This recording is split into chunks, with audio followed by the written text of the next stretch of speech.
Today, we're going to be going over genetic mutations and disorders. But first, as always, I want you to go in the Google Classroom on the top of the unit and sign in for your daily attendance. I check this every day. For genetic mutations and disorders, day 1, today, we're going to be going through slides 1 through 15. So you should have already reviewed slides 1 to 15 in the PowerPoint that I posted. Genetic mutations. So, what are mutations?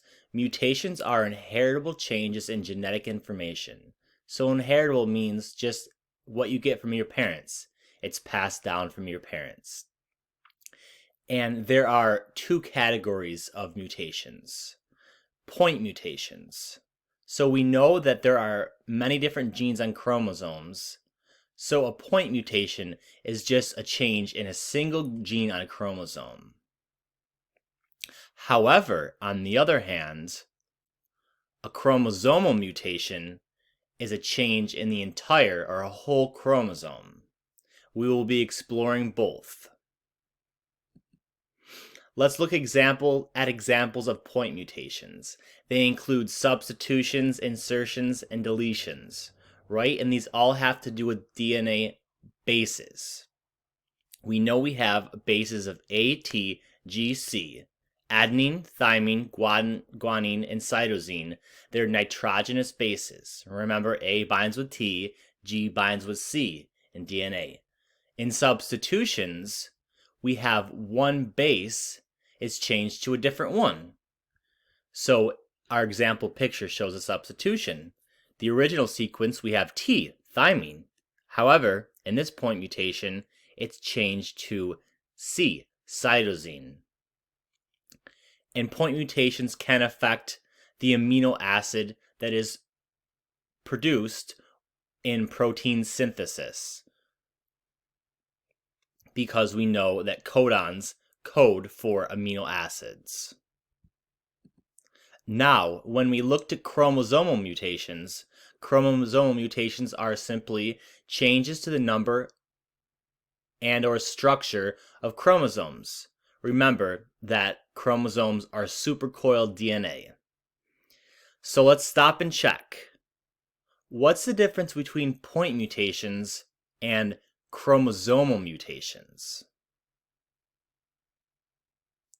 So yes, point mutations are changes in a single gene on a chromosome, while chromosomal mutations are changes in whole entire chromosomes. So how do genetic mutations occur? Well, they can happen through a few different ways.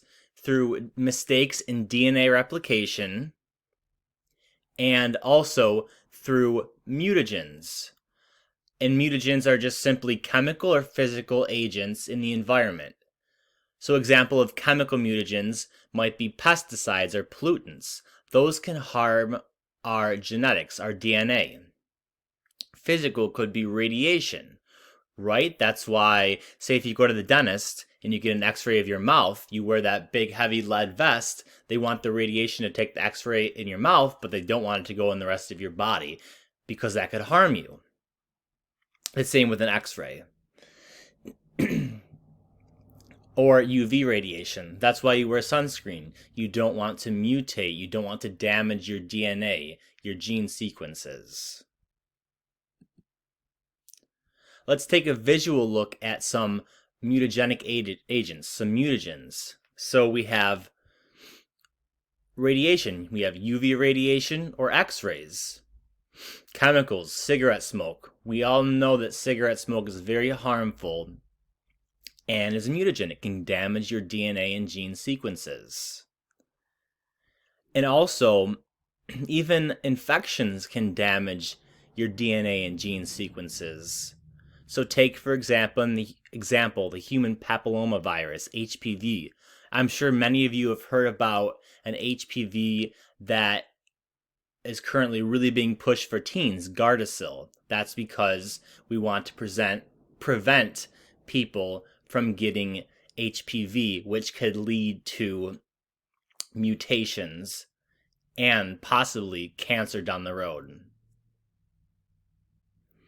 And also, Helicobacter pylori, or H. pylori, is a bacteria that can be spread through contaminated food, so food poisoning, which can lead to mutations.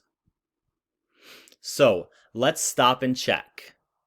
What are two ways in which mutations can occur? That's right. So mutations can occur in just mistakes in DNA replication. No process is perfect, mistakes happen, but also mutagens, like we talked about. So now let's talk about some genetic disorders. This is where we're going to see more of our point mutations in nitrogenous bases. Genetic disorders as a result of individual genes. They cause phenotype, right? Phenotype, we simplified it by like your appearance, but phenotype can also apply to a disease state or a chemical change. Your body produces many chemicals and compounds, and sometimes diseases alter those. So yeah, it's caused by a change in a DNA sequence, and changes how cells function. An example of a disease caused by a defective gene, an individual gene, is sickle cell disease, right? We watched the video on Tuesday about it. It is a autosomal disease. It is found on an autosomal chromosome. It changes the shape of a red blood cell, remember? And this hinders red blood cells in carrying oxygen. So yeah, like I said, it's autosomal recessive. So you must inherit two recessive alleles, right? So we saw in our Punnett squares, if a disease is recessive, we have to inherit two of them. So we look to this picture, and these parents are both carriers. They have the dominant normal and then the recessive sickle cell allele, and they can produce a normal, a carrier, or an affected individual. Let's move on to cystic fibrosis. It's a point mutation. It's caused by deletion of 3 bases. So it changes the protein that these 3 bases make and causes the production of a thick, sticky mucus, right? This mucus is stuck in the lungs. It causes breathing and digestive problems. It's also autosomal recessive, so 2 recessive alleles must be inherited to be affected by cystic fibrosis. And here's an example of healthy lung versus cystic fibrosis lung.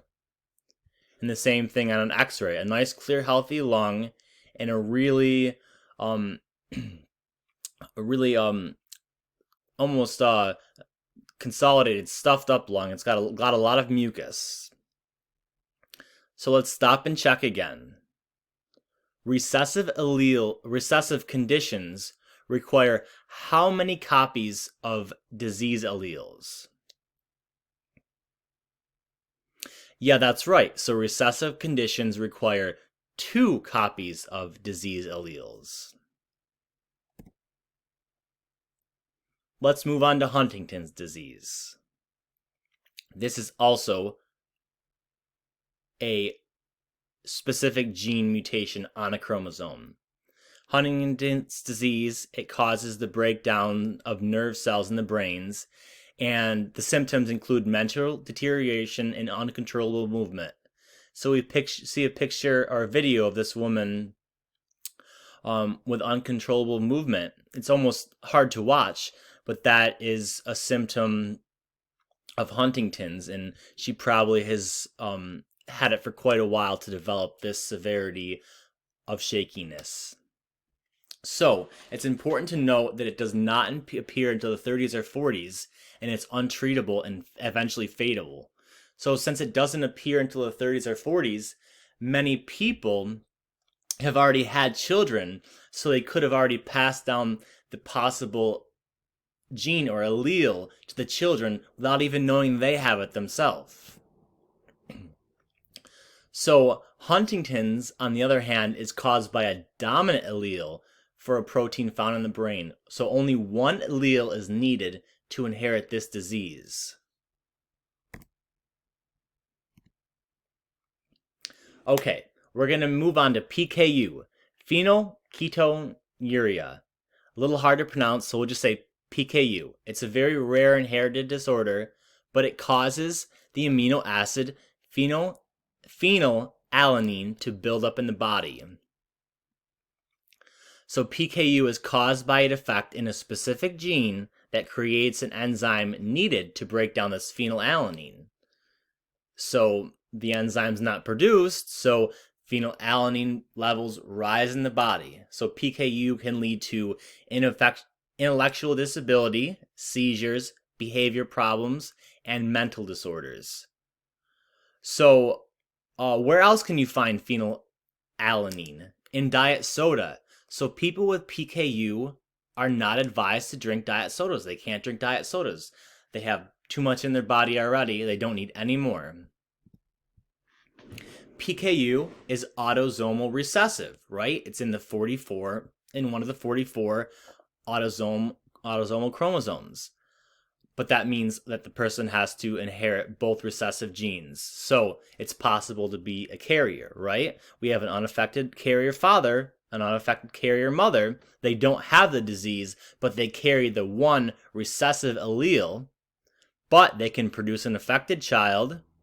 They can produce two unaffected carriers, or they can also produce an unaffected and an affected child. So let's stop and check. We talked a lot about autosomal linked diseases. So, how many autosomal chromosomes do we have? Remember, humans usually have two sex chromosomes, so how many autosomal chromosomes do we have? Yes, that's right. So we have 44 autosomal chromosomes, and we have two sex chromosomes.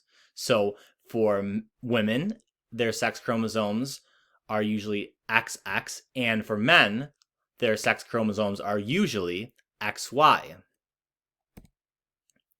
So this wraps up the end of day 1. Thank you.